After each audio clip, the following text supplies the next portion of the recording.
बिस्मिल्लाहिर्रहमानिर्रहीम। अस्सलाम वालेकुम। लाइफ स्किल्स के साथ अहमद हमाद आपके साथ एक नई किताब के साथ। ये किताब है गज़ल आबाद। डॉक्टर इशफाक अहमद विर्क ने इसको तदवीन जो है, यानी इसको तरतीब दिया, इसको एडिट किया, वो डॉक्टर इशफाक अहमद विर्क ने। डॉक्टर साहब ख़ुद बहुत अच्छे मज़ाह निगार हैं और मज़ाह पे इनकी PhD भी मज़ाह पे है। हम इनके तहरीरें पढ़ते भी हैं, सुनते भी हैं। और कलमी दुश्मनी एक बड़ी इनकी मारूफ किताब जो है, पढ़ते जाइए और हंसते जाइए, इस तरह की। लेकिन ये काम ज़रा सा मुख्तलिफ किया डॉक्टर इशफाक विर्क ने। वो क्या किया कि जो जदीद शोरा थे, बिल्कुल जो हमारे अहद के, हमसे पिछले समझ लीजिए हमसे सीनियर, लेकिन हमारी ही जनरेशन से उनका ताल्लुक है, या हमारे आम असर कह लीजिए जिंदा शोरा, उनकी शायरी मंगवाई, बहुत सारे लोगों को इकट्ठा किया और 20 शुअरा मुंतखब किए और उनकी 5-5 गज़लें इस किताब में शाया की। इसका उन्होंने लिखा जदीद उर्दू गज़ल का कड़ा इंतखाब, नाम इसका गज़ल आबाद रखा। और ये अगर आप दिखा सकें ज़रा करीब करके, तो ये वो शुअरा हैं जिसमें शाहीन अब्बास हैं, शेखपुरा से उनका ताल्लुक, अब्बास ताबिश, कमर रज़ा शहजाद, सऊद उस्मानी, इदरीस बाबर, अकरम मासूम, ये तमाम लोग चलते चलते देखते जाइए। और ये अफजाल नवीद साहब तक। अच्छा, लिखा हुआ है कड़ा मयार, ठीक है। कड़ा मयार हमारे ख्याल में ये अच्छे शुअरा की किताब की शायरी पर मबनी किताब है, इसमें तो कोई शक नहीं है। इसमें से बेशतर लोग हमारे दोस्त हैं, लेकिन गज़ल के बारे में या शायरी के बारे में कड़ा मयार क्या हो सकता है, आप खुद, ठीक है। तो इसमें कोई ऑब्जेक्टिव कोई क्राइटेरियन तो है नहीं जिसकी बुनियाद पे हम कहें कि ये शेर बहुत अच्छा है, ये शेर बहुत बुरा है। शायरी को ज़्यादा से ज़्यादा किस तरह नमैर किया जा सकता है? क्या वो वज़न में है, क्या उसमें कुछ सनत सनाया बदाया इस्तेमाल हुए हैं, वगैरह वगैरह। बाकी रही आपके अपने इल्म की बात नंबर 1, अपने ज़ौक़ की बात नंबर 2, अपने मिजाज की बात नंबर 3, और वक्ती मिजाज की बात। बाज़ औक़ात आम शेर बहुत अच्छा लग जाता है, बाज़ औक़ात बड़े बड़े जिसमें फ़लसफ़े बयान किए होते हैं बड़े बड़े शेर में, वो आपके मिजाज के मुताबिक आप कहते हैं अच्छा यार ये क्या है। तो इसलिए कोई कड़ा मयार क्या, सिर्फ सीधी बात है कि जो आपको पसंद है, जो डॉक्टर साहब को पसंद आया, उन्होंने इसमें बयान कर दिया। फ्रैंकली स्पीकिंग, इसमें से जो 20 शुअरा हैं, उनमें से 15-13 तो हम समझते हैं कि बस ठीक है, दोस्ती यारी निभाई, सीधी बात है। लेकिन चलें कोई बात नहीं, हम समझते हैं कि बहरहाल एक अच्छा इंतखाब है।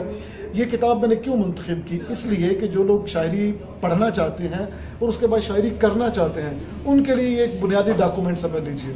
क्योंकि कहा यह जाता है कि शायरी, रमूज़ शायरी, जैसे डॉक्टर तकी आबदी साहब की बड़ी मशहूर किताब है रमूज़ शायरी, जिसमें उन्होंने बयान किए हुए हैं उरूज़, इल्मुल उरूज़। शायरी उरूज़ सीखने से नहीं आती, शायरी आपके अंदर होती है।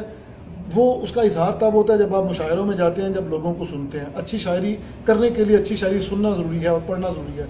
तो ये किताब उन लोगों को ज़रूर मदद देगी जो लोग अच्छी शायरी सुनना और पढ़ना चाह रहे हैं। आपको पता चलेगा कि वाकई गज़ल कहना बहुत मुश्किल काम है, तार पे चलने के मुतरादिफ है ये कहा जाता है।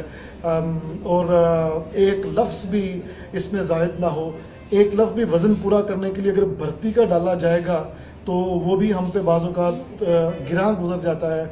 लेकिन अगेन, वो चाहे ज़फ़र इकबाल साहब कह रहे हों कि फ़लाँ बंदा बहुत अच्छा शायर है, ये ज़मीन आसमान के कलाबे मिला रहे हों, मैं हक़ अपना महफूज रखता हूँ कि मैं उनसे इख्तलाफ कर सकूं। क्योंकि ये मैथमेटिक्स तो है नहीं, ये केमिस्ट्री तो है नहीं, ये तो शायरी है जिसमें आपकी ज़ात सबसे पहले आती है। इसमें मारूजी तौर पे पैमाना कोई है ही नहीं जांचने के कौन अच्छा कौन बुरा। गालिब, मीर, इकबाल, ये सब टाइम टेस्टेड लोग हैं।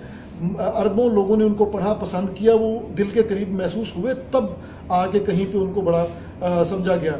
इंतखाब का तो ये मामला है कि मीर साहब ने 72 निश्तर अपने निकाले, और आज जो लोग, जो हम जैसे तालिब इल्म या इन जैसे पढ़े लिखे लोगों ने मीर के 72 निश्तर खुद से निकाले। वो नहीं जो मीर ने अपने निकाले थे, बल्कि वो जो उनको पसंद है वो मीर के अपने मुंतखब शुदा अशार से मुख्तलिफ हैं। तो शायरी का तो मामला बाबा ये होता है। लेकिन बहरहाल इसमें कम अज़ कम ये हुआ इस किताब में कि 20 जदीद शुअरा एक ही जगह पे आपको मिल गए। मुख्तलिफ फ्लेवर्स हैं इसमें, बड़ी जगह पे आपको लगेगा कि कौन ओरिजिनल शायर है कौन नहीं है, ये भी अपने मुंह से बयान कर रही होगी। सब आखिरी बात ये कि शायरी के मामले में मैं मियाँ मोहम्मद बख्श का जो फ़लसफ़ा शेर है उसका कायल हूँ। और वो कहता है लड़ा कमादा फ़र्क रहोदा क्या काने क्या काहीं, कि जना जो शायर बेपीड़ा होवे सुखन उदे भी रुखे, बेपीड़े थी शेर ना होंदे अग बिन तू ना दुखे। जिसको दर्द ही नहीं लगा तो उसने शायरी क्या करनी है? بس یہ آخری بات ہے، آپ یہ کتاب پڑھ کے خود ہی اندازہ لگا لیں گے کہ کس کی شاعری کانا ہے اور کس کی شاعری گنا ہے، کس کی شاعری پھوکی ہے اور کس کی شاعری میں رس ہے، اور رس پڑتا ہے درد کے ساتھ، اور درد ہوتا ہے ہجر کا. ٹھیک ہے جناب، ہجر چاہے وہ ذاتی ہو چاہے کائناتی ہو، وہ نظر آ جاتا ہے. اگلی کتاب کے ساتھ پھر حاضر ہوں گے لائف سکلز میں، تب تک کے لیے اجازت دیجیے. خدا حافظ.